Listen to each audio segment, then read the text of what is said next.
Hello and well met. This is Founder Leroon with Fantasy Grounds Academy. Today I'm going to do a little bit of daily prep, some things that I might do before a campaign. So this is basically assuming that you have access to content, that you're either running a game or perhaps you're designing something. One thing or another may contribute to you needing to use Fantasy Grounds. So I'm going to assume that you have access to at least the player's handbook, maybe the SRD, or some other types of materials. In this particular session here, I have in my library, I have just a game pack here, which is a free game tile warehouse pack that Chris McDermott or the Map Hatter put out.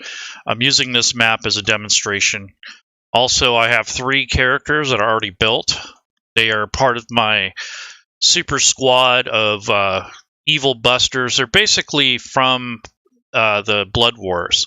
We have Erebus the Deceiver. He is a 3rd level bard. He's a tiefling with the following of Zariel. So very much, from the hells, basically. Fatali Flamethrower, she is a 4th level warlock, and she's also a tiefling. And Erebus is her younger brother. And then Damien Hellseeker is basically a non-standard character. He's a 5th level fighter. He's a Cambion, so he's a fiend. But that's basically his backstory. He's basically a descendant of a devil, so he's in this group. So basically these devilish type creatures are part of the Blood War. They're like a secret service, and they go after demons, basically. So they're getting ready to enter this lair, which is like a cell that they discovered in Waterdeep. They're trying to root out these demonic presences. So they've kind of like a vigilante group. They're not necessarily good, but they're not evil. They're organized. They report to somebody. Basically, they're going into this underground lair underneath this mansion. And they found out that these corrupted humans are basically sacrificing people to these demons that live are connected to their basement lair. So this is something I'm going to put line of sight on, and I'm going to set up an encounter with some demons with them. So we're going to do a little game prep here. So one of the first things I'll have here is on the right hand side. I just have the SRD, so I don't have any of the fancy books or anything. And again, I just have this free map pack that is was available on the Game Tile Warehouse 2020 website. I don't know if he still has it up, but it was free, so it's cool. I think he gave that to us as a present for Christmas or something like that. It was kind of cool. So anyhow, so the first thing I'm going to do is work on the map. So the player characters are pretty much done. I might make another one at another point, but I don't want to get into character creation yet. So I have a map here. The first thing that I'm going to worry about is the actual grid. So right now it has a grid on it. It's all lined up. If you look at the corners, they're all lined up. It's really nice. This is a 50 by 50 pixel grid. So that's basically how the pixels are arranged on the map. So it's got a certain dimension here, and 50 by 50 fits the scale. And you can see this room has 4 doors on either side, so that you can get to this location from multiple areas. And you can decide later if you want to add to it, like maybe you'll put some tiles down that will represent an entryway, however you want to do it. But I'm just going to focus on this room right now. Really basic room. It's not a whole lot to it. Just a mosaic tile floor, kind of a step down as far as the staircases go. It's not really stairs, but it's like a step down. And then there's some torches in here. So I'm going to go ahead and put a little bit of line of sight, some effects in here, and that sort of thing. So really basic room. So basic rooms don't require a ton of work unless you're not unfamiliar with the map tools. So this is not really a map tool lesson, but you can kind of see the process I'm going through. So the first things first is the grid is laid out. The map itself is on the grid layer or underneath the grid layer. So I'm going to give this map a name so that later on I can figure it out. So I'm going to type map, comma, and then I'm going to put, I should say, demon lair or something like that. So I'll say demon basement or something like that.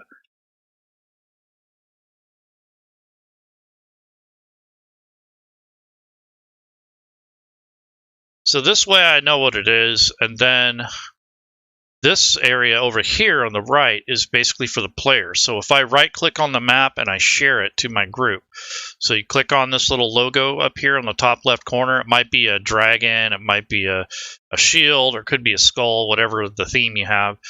And then I'm going to click on share record, and when I do that, it's going to show this demon basement layer. So if I turn on the identification mark here, and I'm just going to put basement room or something like that. So it's real basic. It doesn't really give away the intent of it, even though it does look pretty obvious that it's something important.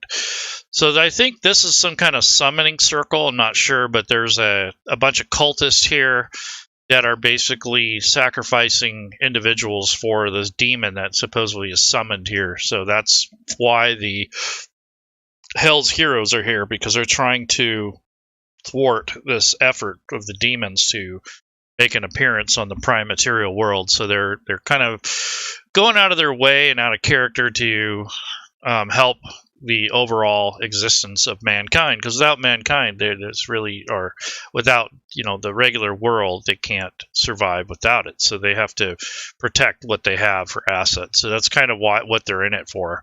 They're kind of a lawful group, even though they're not necessarily good. So anyways, so this area here, I'm going to go ahead and start putting effects on. So I'm going to put line of sight on here. The first thing I'm going to do is check the grid. It's all set. Then once it's done, I'm going to lock the layer of the map. So it was locked when I first came in here, but it was off a little bit, so I had to readjust it. Now that it's lined up, I'm going to go back to the grid, and I'm going to change the tint of the grid. So I don't want it this kind of dull gray color. I'm going to give it like a yellow color so it stands out a little bit better. And I'm going to turn it up just a hair so it's not too bright, but it's not, it's still visible. And then I'm going to hit OK, and that should do it. If you wanted to theme it for the color of this room, let's say, I can open up tint and click the little dropper and just hover over a certain area and grab that color. So if I wanted this orangish color, I could hover over and grab that and make that part of the grid, and then turn the opacity down a little bit. So you kind of theme the grid to the color of this room. And the only problem with it is kind of hard to see that because there's no contrast between the floor and the actual grid. So I'm going to go back to this yellow that I had before. That seems to kind of work with it. And it makes it so where you can see the lines a little better. And then I only have about halfway turned up. So that's how you can change the color of the grid if you want to. You can theme it with the map, or you can use it for contrast. In this case, I have to have contrast, because if I use orange, I can't see the floor very well. So that's that. Once I have the grid in place, now I'm going to go to the line of sight tool, which is the brick wall. I'm going to go to the rectangle tool, because I just want to draw a big rectangle around the very outside. So if I'm going to go to the wall tool, and I'm in rectangle, and I'm in the line of sight tool. So these are the three things you got to look at. And I'm just going to draw this just roughly on the outside. Oops, didn't mean to do that. And by the way, Control Z is back. So if you use Control Z to undo your mistakes, it's back, which is really handy. So let me try that again. So I'm going to left click, hold the mouse. Yeah, see, it's for some reason it's hopping over. So not sure why it's doing that, but I'm going to go a little bit slower this time and see if that helps. So we don't want to release the mouse button. Yeah, I think I was just getting too excited. So now that I have this in place, I'm going to go ahead and let go of the mouse. And then you can see it creates these nodes on all these corners. So if for some reason you didn't like where you traced it, you can actually go into the selection mode and drag these over a little bit. So I just want to move it just slightly. I don't want to go all the way to the edge, but I definitely want to take advantage of the decor in the wall. See, this one isn't bad, so this one doesn't need to be adjusted so much, so it looks pretty good, actually. So I'm happy with this. And then if you go down to the opposite corner, let's see. And you can also use your middle mouse button and hold down the center, and that'll also move you around on the map. But I use this navigation, and sometimes I'll use the arrow keys too, depending on what I'm doing. So here's the other corner. I want to move that down a little bit. And then, of course, this other corner. So you can adjust these as you go, but it's better, honestly, if you do it after the fact. But I wanted to show you that these are adjustable. So go ahead and bring that down. So you're not stuck with, your lines once you've placed them. You can move them if you need to. So this one I think is a little bit too far out. So gonna go ahead and fix that. Okay. That's a little better.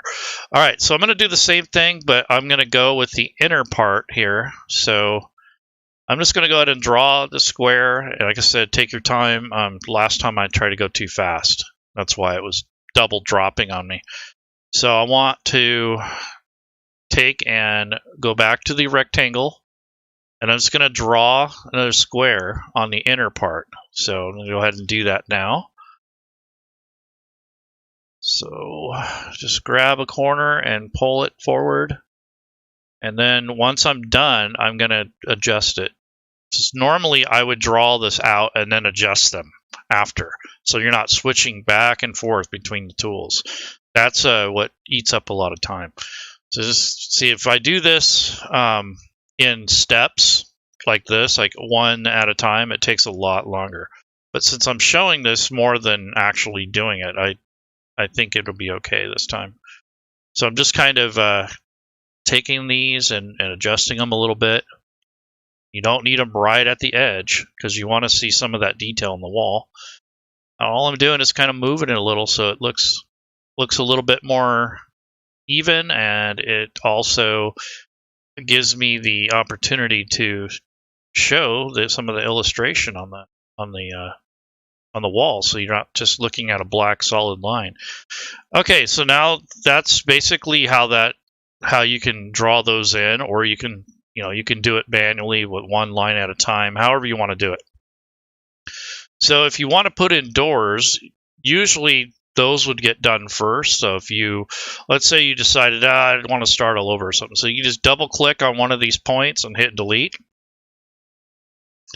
And that gets rid of your work. So if you want to get rid of everything at once, you can do that. So the other way that you can handle this is by putting the doors in first.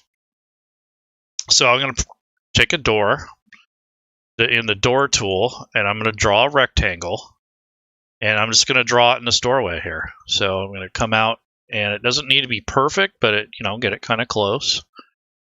And then go through and systematically draw the doors in for each one of these. So I'm going to do the same thing here. And just systematically go to each door, draw these in. So these aren't too hard to do initially. You just left click and hold and drag the mouse to drag out the corner to where you want to drop it.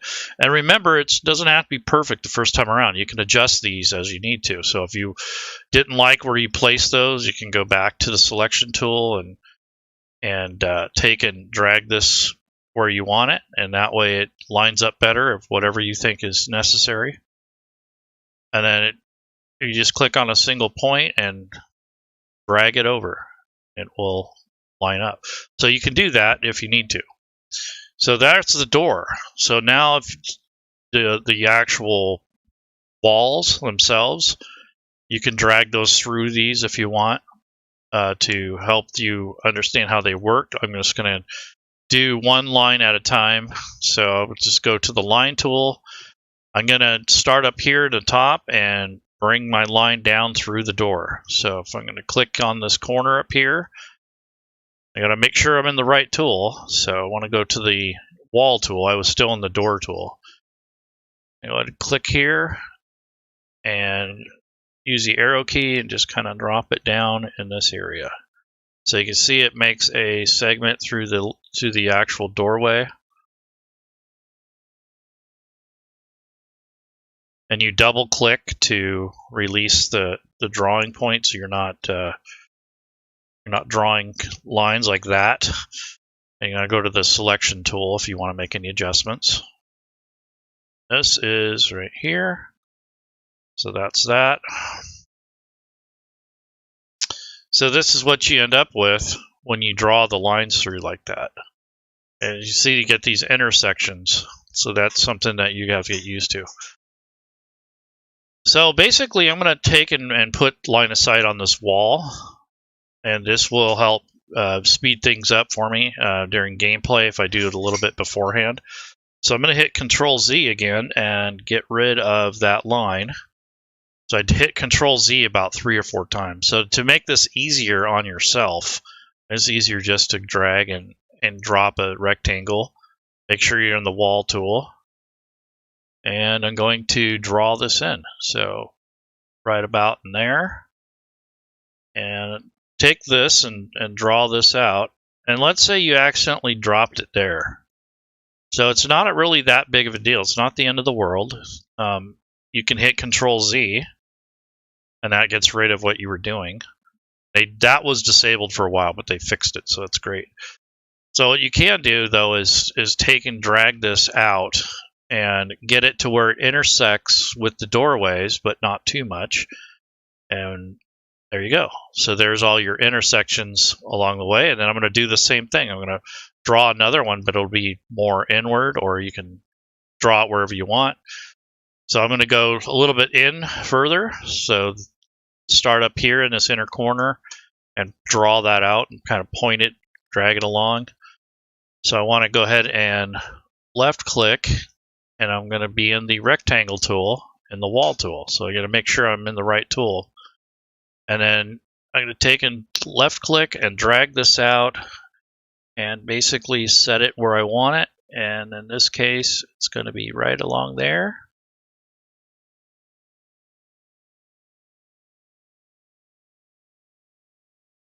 Okay, so now that you have those in place, you can play around with where these lines are. So if you want to move them a little bit, you can. I think it'll be okay. Yeah, see, we have these in here like that. So as long as you have a way to differentiate between the two, you're good. So this one might come out a little bit more. There we go.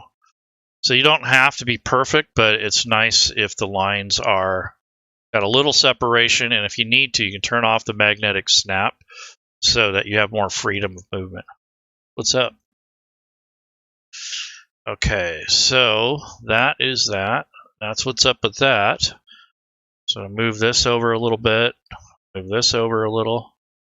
So you just kind of place the line. So that's really the challenge, I think, is getting used to using the mouse. And where do you keep the map? You know, is it because if it's zoomed too far in, then you're not going to be able to stretch out a shape like that, like the square. But if you're too far out, then it's hard to see where your lines are going to be placed. So you have to kind of play around with what's best for you. So there's basically the doorways. And then if you want to delete those lines in here, I'm going to take a line tool, and I'm still in the wall tool, and just draw a line and cross through those. And then I'm going to go to the selection tool and highlight those points and delete them. See, that's how that works. So there you go. And that actually deleted the wrong line. So let me fix that. So take that. Never had that issue before where it would take the whole line. So I'm wondering what was changed in there. But anyway, so you draw your lines in, and then you would take these lines out in the walls themselves. So it's up to you how you want to do it. But basically, you could take these line tools and draw in places where you need a wall, like maybe there on the door frame. That might be something you can do. And you have to decide if a double line or if a single line will work for your particular case. Every map is different, so there's really no good way to tell you, oh yeah, always do this or always do that. There's so many different needs and ways that you can do this, but there are some best practices if you really want to know more about that. You should watch Josh's show on Saturday. He does a whole hour or two of just drawing maps and such. So it's pretty cool, interesting to watch him work. He may not explain everything, but he shows you the complexity of the tool and how it can be used for creating maps. So it's pretty cool what he's able to do in a couple hours. So I'm just kind of coming through here and systematically drawing in some points here. There we go. So if you wanted to, you could also draw a single line so you don't have to go through all this. But I'm just going to draw in the door frame. And maybe I'll have better luck with that, deleting these lines here. So I'm just going to hit Control Z right there. Go to the selection tool and just select these points here.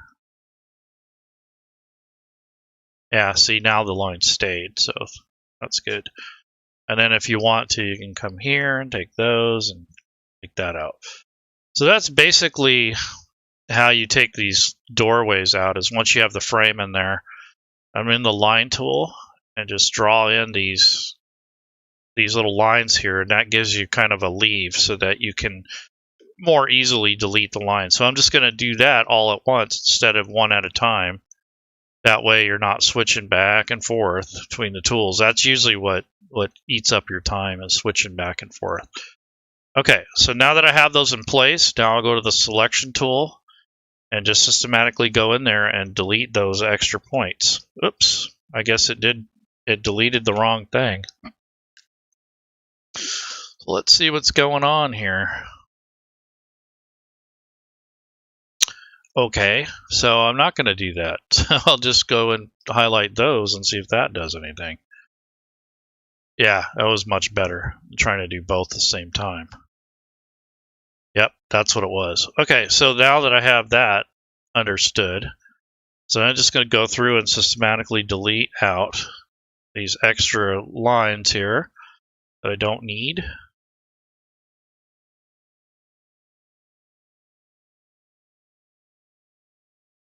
You can see I had to zoom way in on that one because it was so close. Okay, so that's basically the doors are taken out. And if you needed to move anything, like let's say you wanted to move these lines, you take off the magnetic snap and you just move these. You can grab these in this selection mode and grab a point, and if you wanted to move it, you can. But what it's going to happen is it's going to drop more points on there, so you're going to have to be fighting with that. But anyways, you can adjust those, but it's just a lot of work. All right, so there's the doors.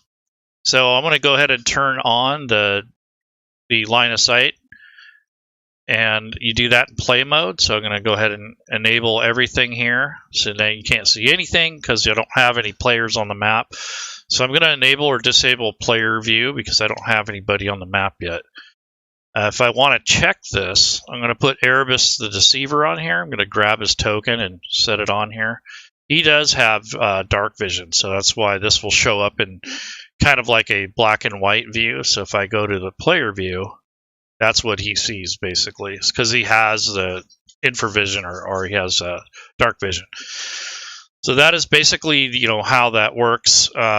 I think Damien Hellseeker, all these guys have night vision or dark vision, so this isn't going to show that, but there's the range of his vision here down on the bottom. So he does have a limitation as he gets further away from a source, like a doorway or something. Now what I'm going to do is put in the torches. So there's 4 torches in here. I'm just going to drop some light on them, and I'm going to turn off the player view for now, so I can see what I'm doing.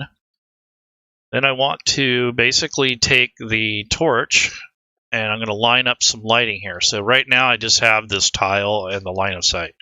They're all on one layer. So I'm going to go ahead and grab the light tool, which is lighting. And then you want this the ambient lighting, you don't, if that doesn't need to be on, which in this case it doesn't because it's indoors underground, so just leave that off if you're not going to be in and out or outside. Now I'm going to add a light, which is this light bulb, and I'm going to pick a preset. So I'm going to make these torches and click on each layer or each place where I want the torch. So it's going to be one here, here, here, and there. So that adds the torch light to the map. And if you want to go back and adjust it, you just go to, you select the selection tool. And let's say you wanted to move it, so you can change that. So you can go through and adjust them if you need to. So I might center that a little bit more. This depends on your needs and how picky you are. I'm really picky, so I have a hard time with this tool because I want to be perfect, and it's not what the tool is for. It's to help you play through a game, not to create a map to sell commercially or something like that. Okay, so there we go. There is the lighting. So let's see what we got. So I'm going to go back to play mode and I'm going to click this, and there you go. So there's the torch light that's shining on the player. And if you click the player, this deselecting the player, that's what you get. When you select the player, then you're getting their night vision mixed in with or dark vision mixed in with the torch light. So that's cool. And then you have these doors on either corner. Right now they're all closed. So if you're the game master, you can hit shift and click on the closed doors, and that locks them. So we'll say when they came into the room, all 4 doors locked. So I'll go ahead and grab Fatali here and her boyfriend Damien. So there they go. So those are the Hell's Heroes. They're trapped basically in this pit or this basement lair, and this is where demons get summoned. So to make this interesting, I might put together an encounter to help illustrate this area. So let me get some cultists and a demon. I think that'll be fun. So this is just some things I do day to day to learn how to use Fantasy Grounds and to get comfortable with it. You can see a lot of trial and error. So that's really what this is about, is learning how to use the tool and also learning from your mistakes and also to get familiarized with the interface. So that's really what it's going to take to get used to this particular tool. And it's got its flaws. I mean, it's not perfect. There's some things that probably can be better, but it definitely does the trick. So I'm going to line the map up so that it's not taking up the entire screen. And I'm just going to size it up in this upper right corner. And then I'm going to take and unlock it temporarily and drop this toolbar down and click the arrows so that it's basically zoomed to fit. And then, or you can right click and go to view and click zoom to fill, and that will bring it all the way up to the edges. So it's up to you how you want to size it, but that's a pretty good representation of how the map can be changed. You can zoom in and out, but if you get all cattywampus, if you're down like this and you don't want to drag it, just take this little zoom to fit, and it'll bring it back to center.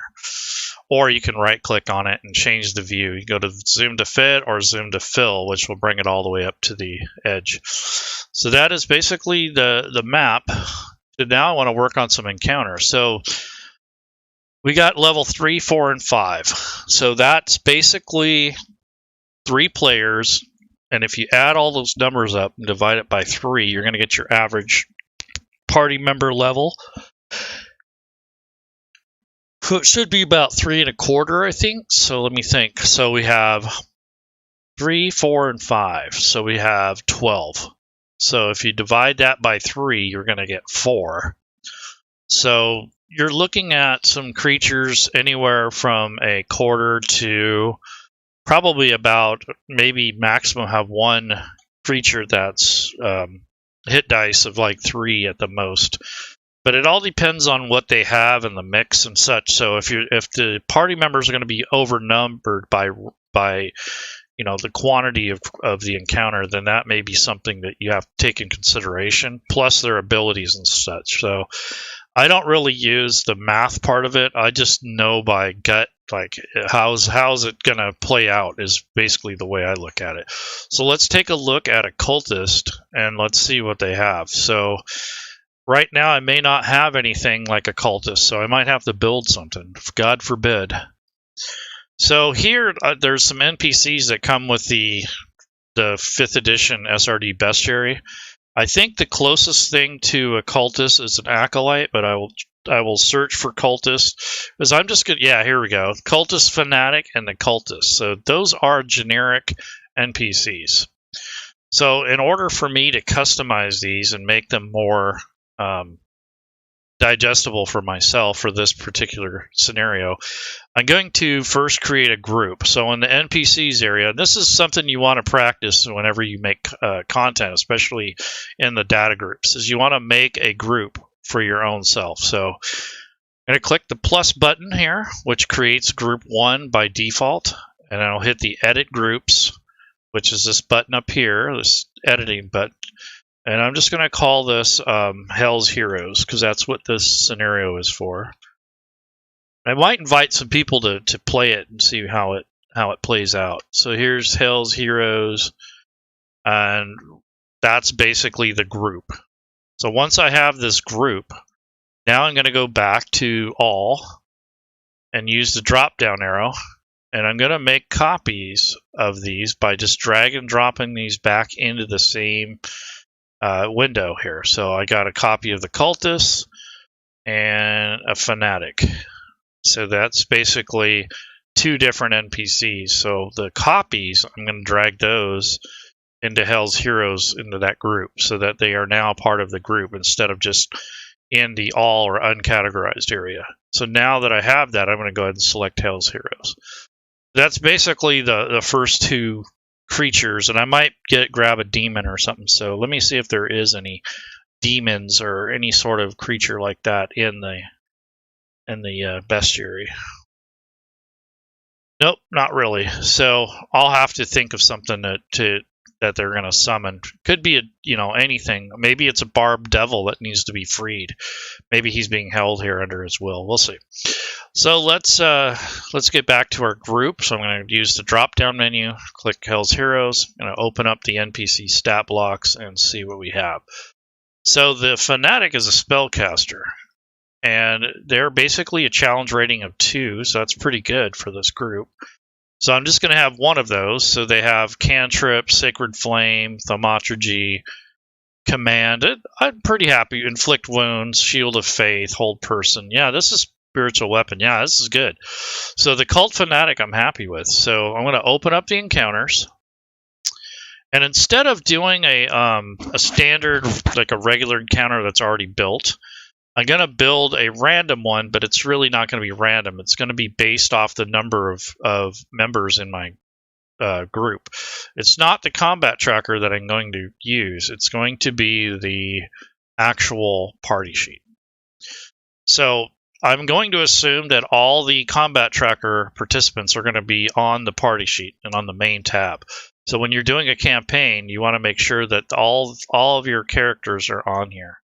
So this is kind of adds them to the campaign, so to speak. So this is also your overview on how you're going to keep an eye on things. And one of the things I'm going to do is make an encounter that's going to calculate off of the party sheet how many players there are. So if that changes, if the combat tracker changes, like if I add or take away different combatants, regardless of the session I'm in, the encounter will generate according to the number of party members and what you have on your encounter. So let's see what we have here. So instead of just making an encounter, I'm going to make a random encounter. And it's kind of not random, but it is, because it's based off of the number. It's not a set number, so sort of random. So in the random encounters area, I'm going to go ahead and make my own group. Again, just a practice that I get into. So you click the drop down, click this plus button. It makes another thing called Group 1. Click Edit, and I'm going to call this Hell's Heroes again. When you're making content like this, you want to avoid apostrophes or weird punctuation, because that can cause trouble later on if you try to export it and edit it and things as a module. Now I'm going to take Hell's Heroes. I'm just going to add my own random encounter, and I'm going to call this, let's say, Sacred Demon Lair encounter or something like that. Actually, I'll say Demon Lair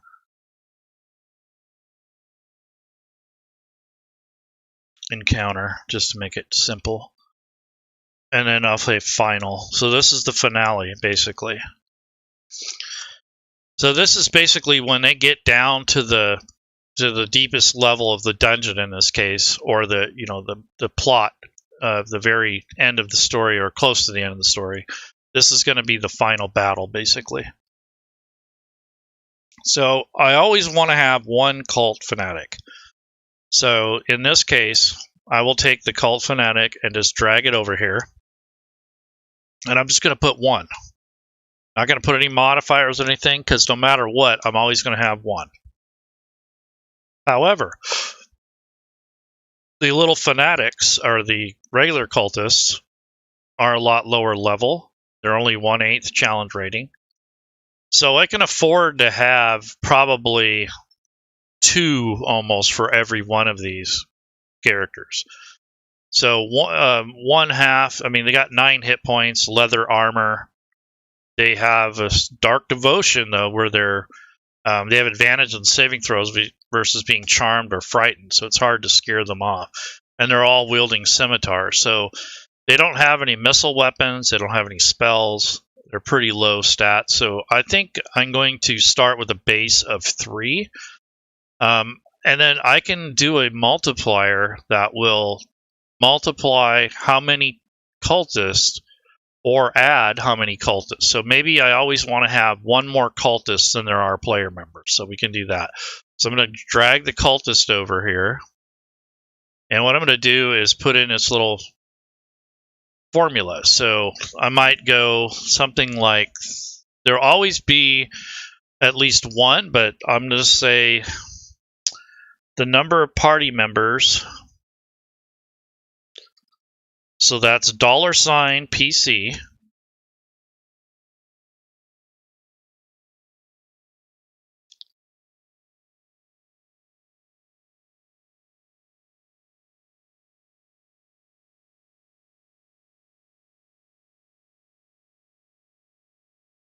So 1 plus the number of PCs. And what that does is when you go to generate this encounter, it will add all the PCs and add an additional one. So when I click generate, there's your 4 cultists. So there's always going to be one more cultist than there are characters.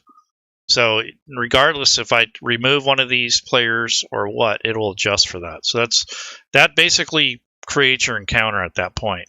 So what I would do is take this random encounter and link it to this room with this pin. When the players get to that point, I'll open this up, click generate, and then you have your encounter here. And I'm just going to go ahead and drop this in the combat tracker. At this point, you don't really have time to place them. So what I would do is I'm going to close the encounter, and here's the actual generated counter. So I'm going to click this down arrow, and that adds them to the combat tracker, but their visibility is still not there. What I'll do is during a key moment, I will unlock one of these doors and open it. And then when that happens, I'm going to basically have them spill out the door. So depending on the combat, what's going to happen is it's going to be on initiative and that sort of thing. So I'm going to go to the menu and go to initiative, and I'm going to roll the PC initiatives, or I can roll the NPC initiatives, or I can roll for everyone. I'm just going to roll for everybody now. Okay, so looks like the cultists are going to go first. So the first one up is this guy here, or girl. So I'm going to take this one and just drag and drop it in the doorway. And normally, I'd have these all laid out ahead of time. So I would click this and have this all stretched out and ready to go so I can see this. So this is the Cult Fanatic.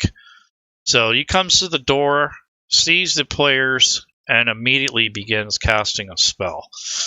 So I think his first spell will be Let's see.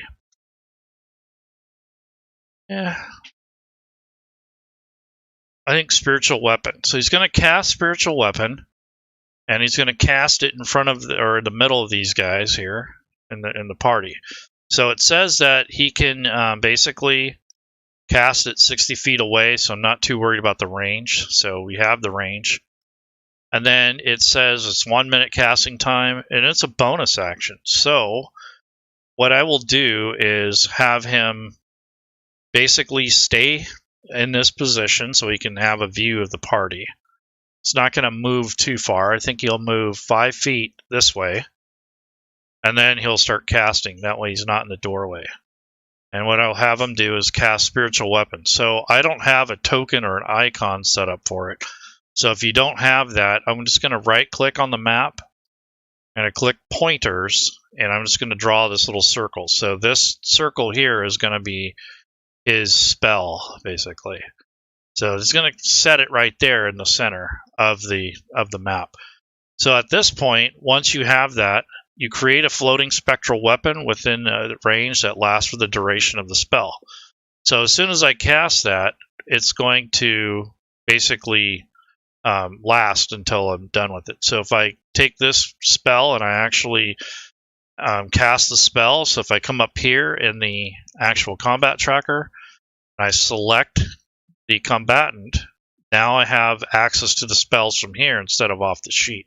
This is more for reading, and then these on the combat tracker are more for actual use. And what I'm going to do here is, this is basically, this spell is a second level spell. So you double click to expend one of your spell slots, and then I'm going to take this actual spell and apply it to one of these NPCs. So I'm going to go ahead and grab this and take and put it on one of the players. So he's gonna go after Damien Hellseeker. He sees him as the biggest threat. So there's an attack roll associated with it. So I'll drag and drop that onto Damien. Wow, what a lucky hit. So it was a 20, a natural 20 critical hit. Fantasy Grounds knows to automatically apply that. So all I have to do is drag and drop the force attack on top of Damien, and it knows to roll the extra dice. So he took a total of 4 points of damage. So that spiritual weapon materialized in between them and thumped him right on the shoulder. So that kind of hurt. So what is the duration of the spell? So if you want to look at that, you can go to Spiritual Weapon. It lasts a minute. So after a minute, it was no longer active, basically. And to do a minute, you have to do it rounds on the actual NPCs. So once a round is up, basically, then you would basically use this power would basically dissipate. And it's a bonus action. So he moved, and then he's letting his friends know that there's some company in here, and he's basically taking the initiative and summoning this spiritual weapon so that it can attack the player. So that's his turn. So as the game master, you can set a timer on the actual characters if you want to. You can set an effect that'll basically expire after a round. You can do that if you want. So that's helpful when you're trying to keep track of things. So you could put a timer on the spell itself. So when you use it, you can just put the little timer next to the cultist. So that's something that either that or you just remember, after so many rounds that it's going to expire. So that's basically one turn is the duration, or 1 minute. So that's how you keep track of that. So this doesn't last forever. So just keep that in mind. And it's basically expending one of the second level spell slots. So I double clicked on there and that took that away. So he's only got 2 second level spell slots. So he could have, I don't know if he can cast it as a, yeah, so you moved it 20 feet away, and you can repeat it against a creature within 5 feet of it. So in this case, it at higher levels, if he was to cast it at 3rd level or higher, it would increase the damage.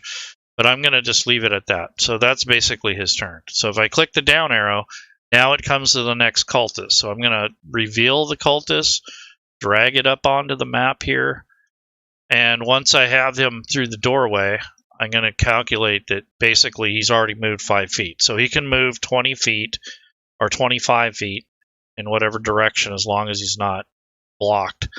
And I'm going to bring out his stat block.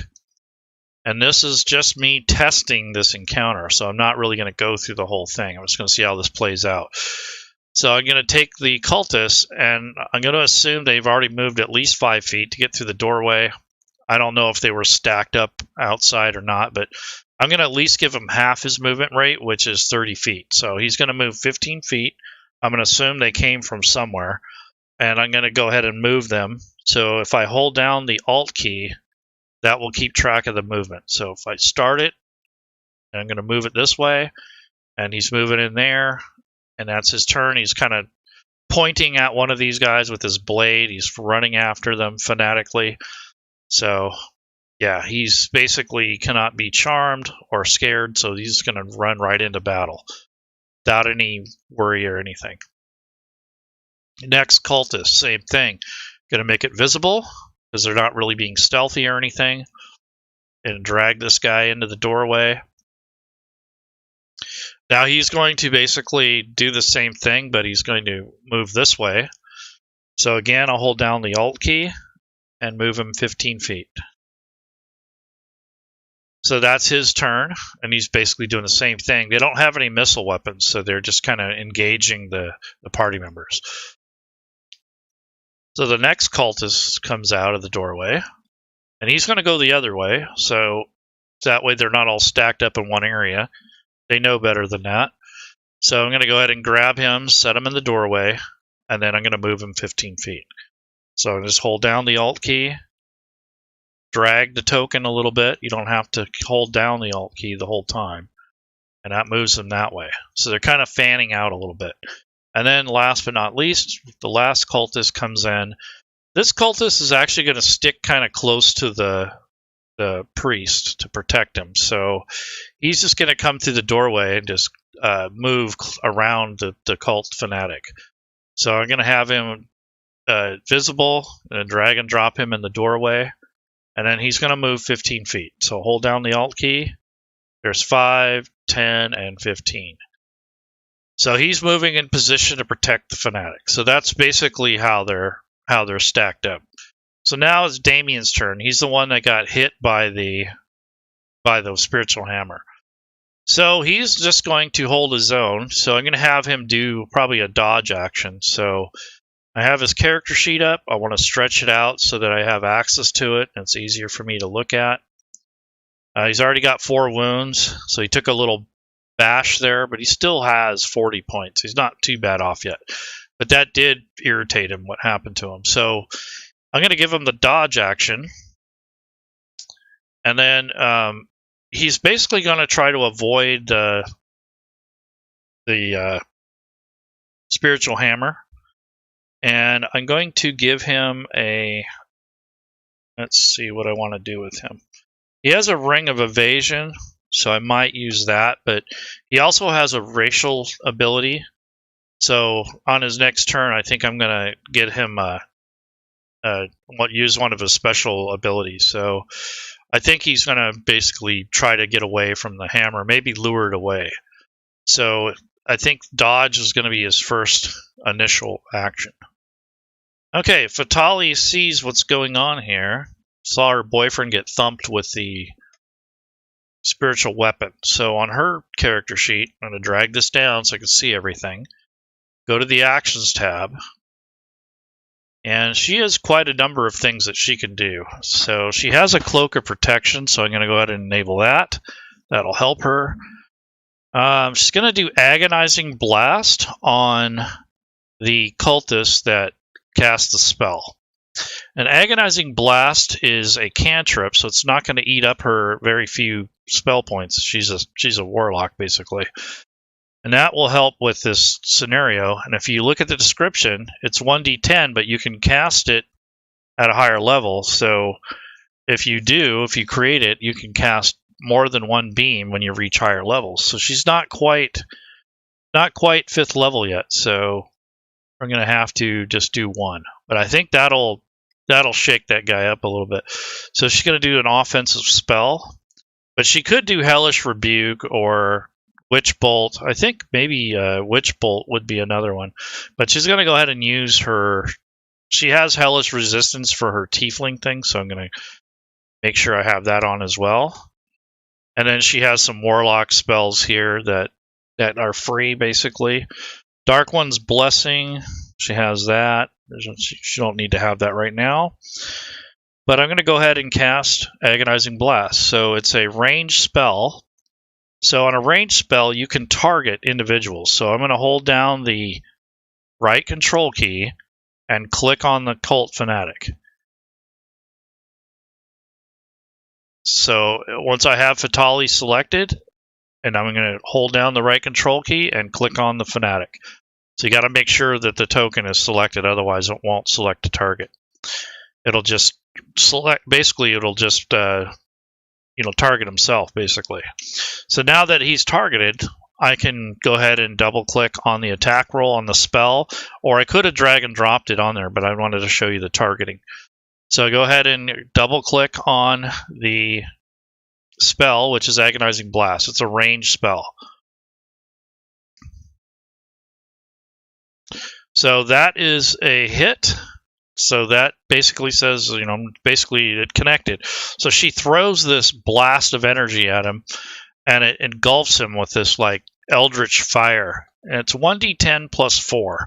So it adds her charisma bonus, which is kind of nice because that's part of her, one of her pack boon things. So I'm going to drag it, just double click on this or just click on it, and it will generate the damage. So it rolled a 1, but he did 5 points of damage. So that was pretty nasty. So the cultist has now 5 wounds versus 33. So I'm going to go ahead and pass this to the next person, and I think Fatali is going to move away, but she's in a threat zone. So what I might do is just stay here, and that way she doesn't get thumped by this. So that will be her turn. So Erebus, her brother, her younger brother, Erebus the Deceiver is a bard. So what I think I'm going to do is do some kind of bardic thing if it's applicable. So I go to his actions tab. He's got a lot of things. Got a rapier, some daggers. What I'm going to do is make sure he has Jack of all trades on, because that affects his initiative. Magical Inspiration. So what does this do? If you have Bardic Inspiration die from you and cast a spell that restores hit points or deals damage, that creature can roll that die and choose a target affected by the spell. That's kind of cool. I was going to do it on Damien, but I don't think I'm going to do that. Psychic Blade looks really good. So yeah, so that might be something I would use. And then there's Words of Terror, but these guys, I mean, I'm kind of metagaming, but these guys don't get fearful very easily.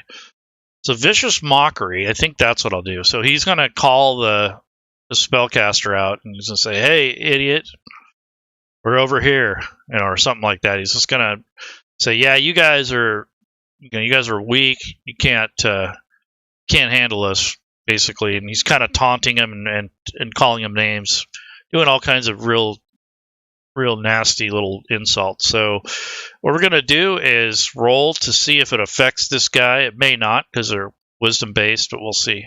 So I'm going to drag and drop that on the Fanatic. So the Fanatic was successful. So that means that the Vicious Mockery was basically a waste. It didn't do anything. The insult didn't work. And Erebus is basically going to take a chance, or maybe not. I think he's just going to move up 1, or actually he's going to move back 1. And he's still in the range of the Spiritual Hammer. So that's going to be his turn. And I think, I don't know if he does have a bonus action, a Bardic Inspiration, and he just used a cantrip, so he can use his Bardic Inspiration. I think he's going to cast that on Damien or his sister, probably his sister. So I'm going to cast Bardic Inspiration, and I'm just going to drag and drop that on her. So there's a note there about it. And then I'm going to have her roll the die. So in this case, Bardic Inspiration at his level is basically a D6. He hasn't gone up enough to make this any stronger. So just have her roll a D6 in the open. So wow, what do you know? She rolled a 6. So we'll drag and drop that into the hotkeys so we can remember what it's for. And then that's his turn. So he's used up one of his Bardic Inspirations. He cast a cantrip, moved a little bit, and that's his turn. So now we go up to the next round. The Cult Fanatic, he's going to direct the hammer again at his previous target. So multi-attack type thing. Let's see, what can he do for a 2 melee attacks. So he's doing spells. So he's just going to direct his spiritual weapon, and I think he's going to move down a little bit away from the group. And that will be his turn, other than directing the attack of the spiritual weapon. So let's do that. So his spiritual weapon, if I go to his stat block, it's up here. It tells you the details, but then if you come onto the sheet on the combat tracker, it's down here, spiritual weapon. Drag and drop that on Damien, or I could have double clicked. In this case, it missed because he dodged. So he got out of the way. So that's what was good about having that dodge. So that's basically his turn. He moved. He cast the spell. He's directing his guys. So that's his turn. So this cultist here is going to move in and attack Erebus. So if I hold down the Alt key, move that up, brings him close enough for melee range. He's going to take a scimitar and take a swat at Erebus. And he rolled a 1, so he drops his weapon, loses the rest of his turn, and basically gains disadvantage on his next attack, or his next action. So that's basically his turn. So that's how this was play out. I kind of just test to see how this goes. I think it'll turn out okay for the party members if they can get the spellcaster taken out. But basically, that's what I do for a quick encounter. They'll just get a map, draw some line of sight around there, and then make a little encounter and run with it. And you don't need a lot of things. I mean, I obviously in the library here, I don't have anything here. I mean, I did have to have those to build the characters, but other than that, the player's handbook is probably the only book you actually really need. Everything else is over the top. It's nice to have the the Dungeon Master's book and the Monster Manual, but if you don't have those, you can use the SRD Bestiary and you can use the magic items. So anyways, you guys have a good one. Hopefully that helps you a little bit in the long run. Does that group propagate between campaigns? Is it saved in a folder separate from the camp?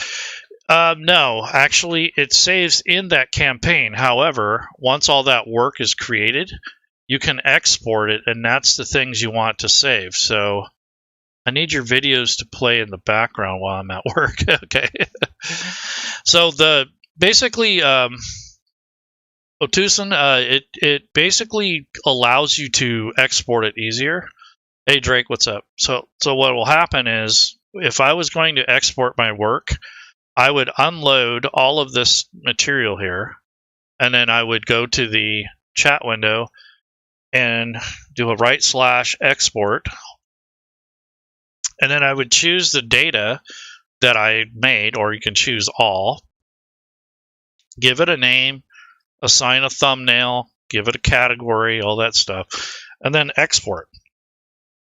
And what you would do is you can load that module side by side with any other content that you're using. But you would do it in a different campaign. So you don't load this module that you're exporting in this campaign. That way you don't get confused. You won't have double entries, that sort of thing. That's kind of a no-no. But if you want to use it in a separate campaign, you make a whole new session, you load up the module, and you have the extra stuff that you worked on. That's how you do it. But it doesn't save it to an extra folder until you export it. So you can consider the module like a folder, and then you would just use that module in any campaign setting you wanted. So if you're going to do this type of work and you want to save it all, then you would export it first, and then you load it in a different campaign. You wouldn't load it in this one because you already have the work in here. So you'd use this as your working folder. And then if you wanted to test it or look at it, you would set it up in a whole different session. That way it doesn't confuse you and have double links and that sort of thing. So that's what you do. You unload all your content, especially your rule books, not so much the map, but the rule books, and then you export it. And if there's anything linked to these, it will become apparent when you load the module and you try to load something up. It'll tell you need the monster manual or you need the player's handbook or whatever you took the source from. But if you create it from scratch and you don't have anything linked to the official content, you won't have that issue. That's basically how you would do that. Yeah. So the work is done in a work folder. Once you export all your work, then it becomes a module, and that essentially is all your work. And then you would load that shotgun with any other campaign within that rule set. A lot of people use the SRD when they're creating content. That way it stays away from copyright. But if you need content from, let's say, the 5th edition rule set, you can use it per personal use. But if you're going to sell anything commercially, you want to try to stick with the SRD. It's kind of strange, but you start with the SRD, you work your way through up all the rule books, and you got all this stuff. And then when you finally want to actually create content outside of your own personal stuff, you're right back to the SRD. It's kind of funny because the SRD is kind of like your OGL, your original game license. Anything in there is pretty much free game as long as you state the OGL license, and you can create and customize and add your own tokens and that sort of thing. So if you want to build everything from scratch, use the SRD. If you're just using this for your own campaigns, don't worry about it. You can use whatever you want. But I loaded it up this way because I wanted to show that you don't need to have everything. And if you know enough about the game system and the rules and such, you can pretty much make whatever you want. You can use these as kind of like your guide. The player's handbook is pretty essential for building characters, but if you're just building content like DM stuff, this is all you really need, honestly, is the SRD. And if you have the asset packs, you can use those. And even you can't export the maps, but you can use them in your other campaign. So if you make a map with tiles instead of an image like I did, it'll save that arrangement. It's not going to save the actual files, but it saves the data. So when you load that up in your other game, whatever edits or whatever maps you made from scratch using the assets from Fantasy Grounds, if you have the art subscription, it will save that and you'll have that information in your other campaign. The only thing is if you go to export it, it's not going to export the actual map. It will just export the data associated with the map. So if somebody wants to load your module, they can basically have the same map you had because it's going to pull the assets, but that person will not have the ability to manipulate or to add or take away anything. So that's the thing. They have to have the art subscription or whatever source you bought it from in order to manipulate or to change it. But if you load it in the Fantasy Grounds store, the new Forge, you'll have the ability to share the maps and such. So that's a whole other consideration. But yes, so the answer is you can export, and that will be the way it goes. Yeah, Circle of Life, definitely. When I first saw that, I was like, that's crazy. I never even thought about that. But it is like the Circle of Life. So anyways, folks, take care. Have a good day.